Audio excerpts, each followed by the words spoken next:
Hi, everybody. Welcome to another edition of whatever we are calling these fireside chats with the Campfire Coaches. Today, we are here with Brenna Wrye-Simpson, one of the Campfire cycling coaches. Brenna races for Platform Pro Cycling, presented by Instafund, when she is out there in the world racing at larger regional and international UCI races. And then when she is racing closer to home, races for the world-renowned Team S&M CX, which is the team associated with the Great Selwood Cycling and Repair in Portland, Oregon. Brenna, welcome to our show. Thanks, Coach Chris. Thanks for having me on. We are excited to have you. Before we get into asking questions and whatnot, can you tell our audience a little bit about your history as a cyclist and events you've gone to and teams you've been on and all of that stuff, which helps build credibility? Sure thing. Yeah, so I am a Oregon resident and I got into road cycling about 11 years ago in a circuitous path. My background professionally is working in retail, the bike retail world and mechanically. But on a work trip, I met some new friends who were into bike racing, and they drew me in to trying it on a community level. It was an us thing, not a me thing. That's kind of what got me hooked on road cycling to begin with, was joining a team and like understanding, oh, if I try racing, it's not necessarily about me. It's about what we do together. So I raced for several years with the Ironclad cycling team, and I had some great exposure to female role models who were pushing the envelope to get pro contracts and race on a domestic professional cycling level. And so seeing that that was a possibility and the pathways to do that really inspired me to also try. And so I've spent the last, I mean, it's a domestic professional cycling is a little bit of murky waters, but I've raced for LA Sweat, the Criterium squad, and then I raced for DNA Pro Cycling, which is a UCI women's program, and currently race for what was called Instafund and now is called Platform Pro Cycling. And all of those are road outfits. So team dynamics, traveling all over the country to race single day road races, criteriums, and multi day stage races of varying levels of prestige and notoriety. And then on the flip side, still rooted in the shop and still rooted in cycling and repair, I get to run this women's cyclocross program out of the bike shop. So wintertime sports, wintertime cycling, off road, yeah, racing cyclocross, and that's the Team S&M CX aspect. So, um, sorry if there's some background noise. I think there's a jet going by outside. So that's my own racing background, and that is 2013 to the present. Nice. Yeah. So you've been at it for over 11 years at this point. Yep. Yeah. It's an endurance That's sport. awesome. It's in it for the long haul. So today we're talking today about positioning, Mhm. what it is and why it's important and how to improve it. So could you talk a little bit about, first of all, just what the heck is positioning in the context of a bike race? Yeah. So as I alluded to, road cycling is most traditionally a team sport, meaning there should be a group of you wearing the same jersey who are participating in the same event, ideally, which means there should be other teams also involved in the race. So from beginning to end of your event, hopefully there's a pretty big collection of people on the road at one time contesting the win. So positioning is a term that describes where you individually are within the bunch. So within the peloton, within the group of Mhm. other riders on the road, and your positioning may or may not need to be quite tactical or aggressive at different times of the race, depending on the course profile, depending on your team goals, and depending on, yeah, what are the other factors that are going to break up or disrupt the event, be it a big climb or a bunch of wind or poor road surface or a narrow point, obstacles, basically. So positioning is just defining like where are you within the group and why are you there and why is it advantageous? And usually it describes like where you are individually, but a lot of the strength about road cycling is like what you can do with your teammates to like put pressure on the race. So positioning is also often describing like where are you and your teammates within the group together. So that's my definition of positioning within a road race. Perfect. And now, as always, after we define something, we need to talk about why the heck is it important? Like why does positioning matter in a road race? Yeah. So road racing is really cool and dynamic because there's a lot of different factors that define what makes it hard. You can go faster or slower over the course. The course probably has variable like space to work with on the road. Most of the races that we participate on in you're on a traditional road where there's two lanes, maybe it's four lanes, but most of the races that we do, you're right of the center line, so you have a single road lane to work with, which if you do the quick math of like how many bikes fit side by side, that's probably three, maybe four bikes, depending on what the shoulder looks like. So your positioning within a group might be controlled by like how tight is the bunch and how easy is it to move up within the group might be dictated by like again how wide is that road and like what's happening on the road that causes the group to either string out or push back together. So there are environmental factors that contribute to like what's happening to the group. Like you might have a really big climb in a road race, and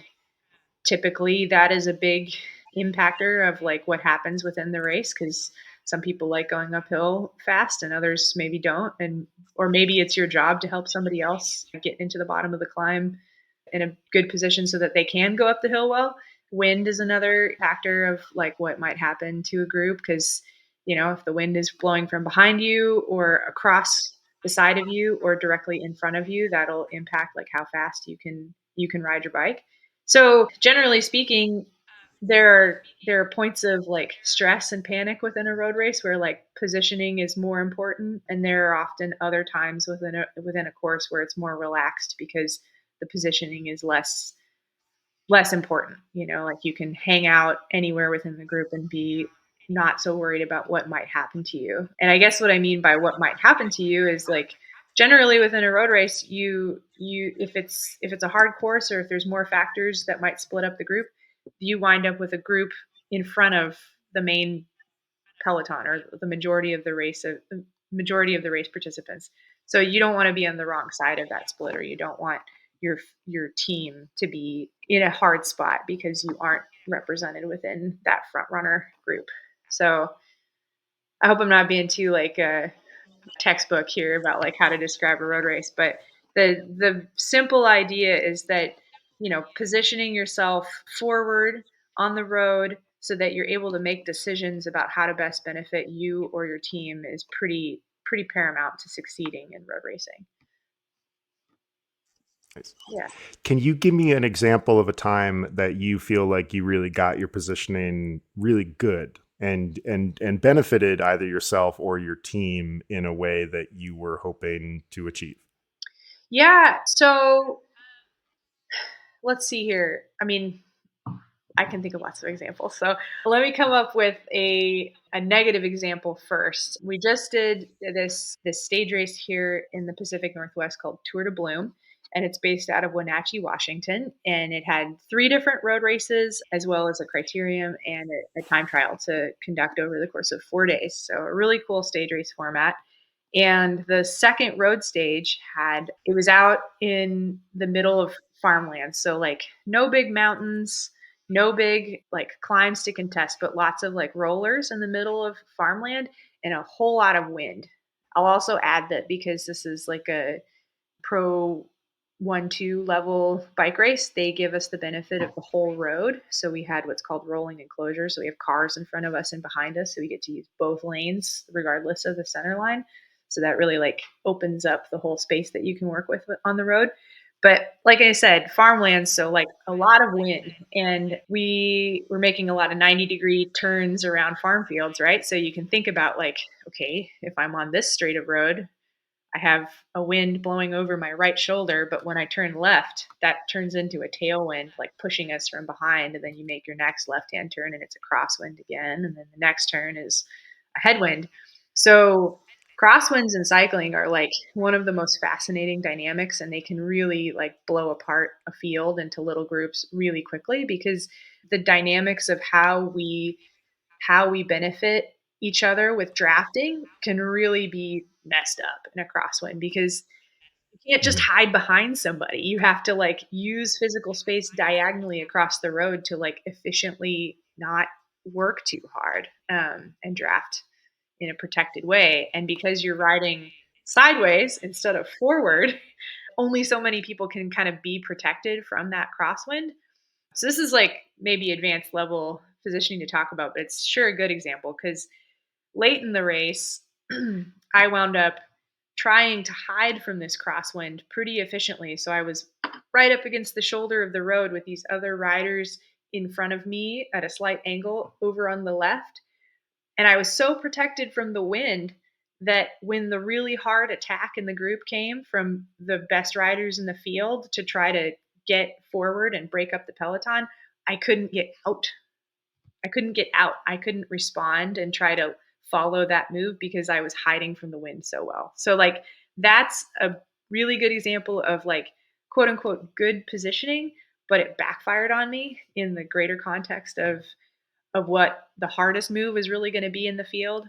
And I'll add that there were multiple like attacks that were leading up to that, so the field was really like worked over and softened up. So trying to be efficient and hide from the crosswind was really important. But then that last blow came that really split the field apart, and I was too well hidden. So that's like good positioning, but not the ideal outcome. And then another event that we just went to recently is called the Tour of the Gila, which is a mountainous stage race in New Mexico. And there's some pretty big climbs in that race and long days. So we're talking like 70 to 80-mile road stages. And the climbs definitely tend to be the most defining factor in those road stages. I guess another dynamic that you'll see in pro level cycling is that a lot of times a small group will attack the race early on in a long stage with big features because for a lot of different reasons. Say it's called the early break though. It's the group of riders who want to get out in front of the field, and maybe they just want to be out there so that they get talked about on TV. Their team gets a little bit of extra recognition, but sometimes it's tactical. Sometimes it's so that these riders who might not succeed in getting over a big climb or really like a difficult feature will be up the road. So like minutes even in front of the big group of riders in the peloton so that when that hard feature happens, they're still in the field or what remains of it to try to help their teammates. So I describe this because that's like a common dynamic in our races. This early break goes, and maybe you just know that they're not they're not going to make it up the last feature anyway. So they go, and we don't care about those riders per se because the big field's going to absorb them at some point. So in that scenario, we went to set up one of our teammates who had GC ambitions, and the breakaway riders were already up the climb, but our race was about positioning our GC rider at the very front of an increasing pace in the peloton into the base of the climb. So we used our experience riding together as an efficient team to hold space together up at the front of the race where it's fast and it's hard, and somebody on the team is going to need to take some wind at the front of this field that's slowly ratcheting up the speed from low 20s to high 20 mile per hour to keep our GC rider at the very front of the field so that they can get started on the climb in the very best possible position instead of leaving that GC rider to navigate like an increasing pace and like panicked field from the middle or back of the field and have to work by rider after rider to have a clean run at the climb. So another example of like why you might try to position and how you might do it as a group to benefit your team the best. Since team road racing is Nice. all about one Um, rider finishing on behalf of the team well. so how can people, other than, working with you and benefiting from your experience, but how can people get better at this? Like, where are some resources or some things that they can think about when they are training and racing in order to improve their own ability to position themselves to get the best possible outcome? Yeah, it can be hard because, riding within a group requires other people to ride with, and I think that that's one of the first big things that people struggle with about, like, how do I improve at riding in a group if I don't have a big group to ride with? But you can break it down into pieces. So, like, starting by riding just with a friend and working on the dynamics of, like, riding side by side closely. So having, like, your hands and your handlebars close together and being comfortable with riding side by side in close proximity. That's like one element. You have, like, just one person right next to you, like, getting comfortable with that is super important before you feel comfortable riding in close proximity to people on all sides of you. You can also, on that same ride, work on the real effects of what drafting feels like by working on riding immediately behind a friend and focusing your peripheral vision and senses on, like, what's happening in front of the rider who's in front of you, so that you're not just staring at their back or their back wheel, and therefore more prone to being kind of reactive to their motions. So, like, just breaking down the elements into digestible bits of proximity to other people is, like, the first place to start. And then, I mean, another resource is just course study, like doing your homework if you're heading into an event and having a good understanding of, like, what does this race look like really? Like, I'm going to look at the duration of it. I'm going to look at the, elevation profile, and, like, maybe make some notes for yourself about, like, where are some key and obvious, like, hard points of that race. Um, Asking people who have done that event before you what often happens with a group, or, like, if it's a place that's wide open and known for its wind, finding out about that early so that you have an understanding of, like, what to expect, because not all races start the same way. Sometimes they start slow, sometimes they start fast, and if you need to know about a key feature like wind or a climb, then having that in your mind so you're not caught off guard. And then I lost my train of thought. But I mean, those are the, like, doing your homework and then building up to riding within a more complex group. Those are like two keys to, like, working on positioning. You need to be comfortable being around other people, and then, like, having an understanding of what a course looks like to improve on your positioning. And then, like, that will, with practice, that, like, increases your decision making of, like, when is a good time to try to move up within a group and why it might matter. And I think one thing that you and I have talked about a lot before, either in your own racing for your own results or the work that you're doing for your team when you're out racing at bigger events, is sort of the positioning for the end of the race. Like that final, either it's the last few laps of a crit or it's the last, few kilometers of a road race or something like that. What are some things that people can think about in order to improve their own performances at races vis-a-vis positioning as they come to the end of a race? Yeah, I think good positioning really highlights energy expenditure within a race. I think that's kind of what I'm trying to, like, drive at, in the different ways that I'm saying what's happened to me in the past, or, like, how to work on, like, working with a friend, because that's really what, like, road racing in any form is all about, is, like, spending your energy at the right times.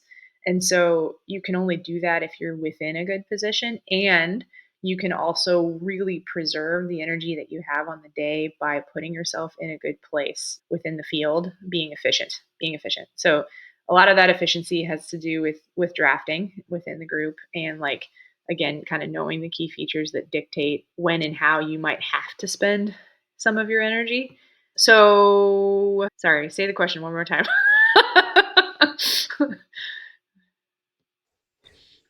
What are some things that people can look for, like, that are happening in a race in the last few kilometers or laps or minutes, that they can recognize as like, oh, I should do this positioning thing now? Yeah.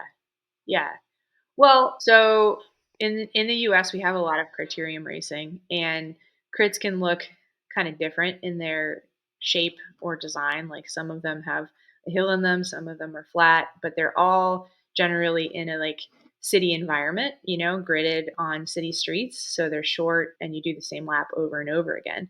They because they're short and fast, a lot of times they finish in a bunch sprint, so like a big group coming into the line together. And so the final few laps are crunch time for teams putting their fastest finisher, so their sprinter, into the best position to be able to like win the race. And if it's a flat fast race, then it really is about like how cohesive can a team be at keeping that fast finisher in the best place, safest place as possible at the end. So it's less about the course doing work on the riders and about the riders doing good work together. So you'll see, a road race team is often as big as 6 people holding space at the very front of the race or near the top 20 wheels within the last 5 laps of a crit, and they move together. So they've spent a lot of time doing what I just talked about, which is riding with a friend.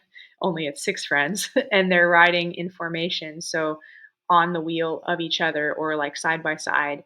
It's not always as organized as like what you might see in like top level Tour de France level Grand Tour racing. Sometimes it's like a blob of teammates positioned together at the front, but they're keeping their sprinter right at the front, and they're preserving their energy together in a rotation, like whether it's a pace line for the last few laps that are the fastest, and making sure that their sprinter doesn't get like swarmed by another team coming over the top of them into the last few corners, so that they can have a clean run at doing what they do best, which is just going really hard at the very end of the race for the last few hundred meters of the race.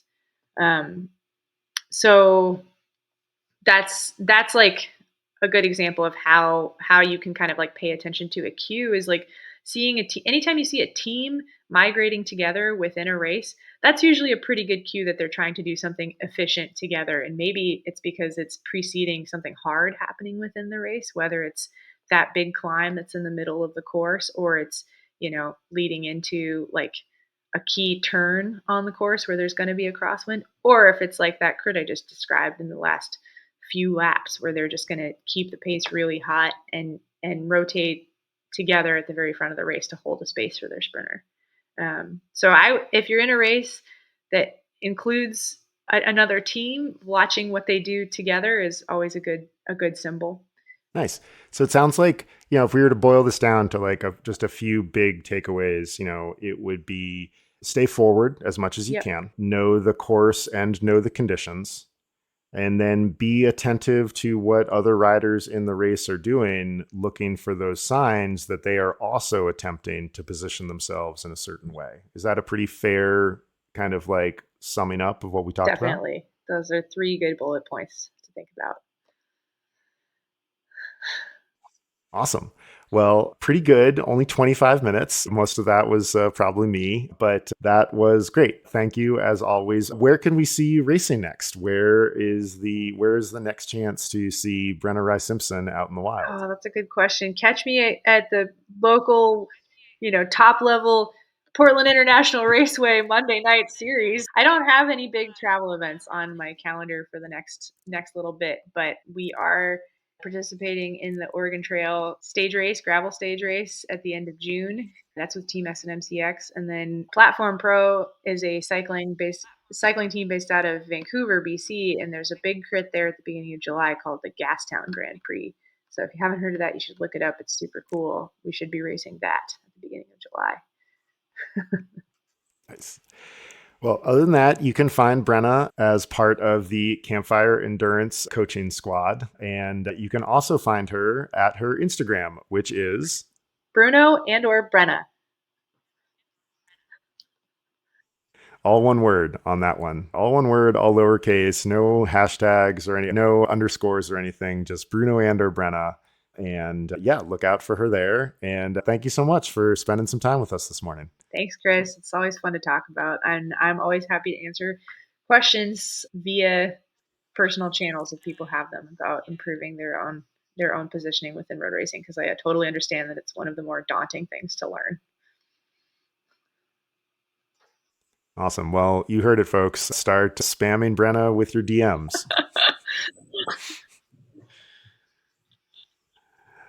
All right. Thank you so much. Thanks, Chris. This is fun.